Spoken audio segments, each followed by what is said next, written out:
ஒரு சீனை தனக்கான சீனாக மாற்றுறதுக்கு முடிஞ்சால் பாராட்டுற மாதிரி இருந்தாலும் கூட இருக்கால சாப்பிட்றத ட்ரை பண்ணுவார். ஷார்ட்டை தனக்கான ஃபோக்கஸை மாற்ற ட்ரை பண்ணுவார். ரொம்ப கேடித்தனமான ஒரு ஆக்டர் வந்து விடிவி கணேஷ்.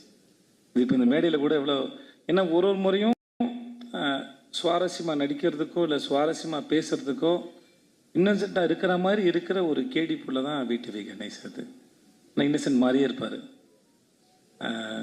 இந்த அவரை ஸ்க்ரீனில் பார்க்கும்போது பூரி சார் சொன்ன மாதிரி சரி, இல்லை சார்மி மேடம் சொன்ன மாதிரியும் சரி, அவரை ஸ்க்ரீனில் பார்க்குற எல்லா நேரமும் வந்து சிரிச்சிட்டே இருப்போம். ஏதாவது ஒன்று பண்ணிக்கிட்டே இருக்காரு. தெலுங்கில் ஆந்திராவில் 2-3 பங்களா வாங்கிட்டாருன்னு கேள்விப்பட்டேன் நான். அவங்க அங்கே தான் இருக்கார். தமிழ் படங்களை விட அங்கே தான் நிறையா சொத்து வாங்கியிருக்காரு.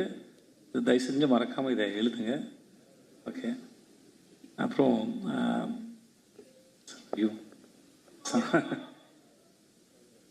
சம்யுக்தா பேர் நான் மறந்து போடுவேன் கட்சி நாள் வரைக்கும். ஸ்வேதான்னு கூப்பிட்டுருந்தேன்.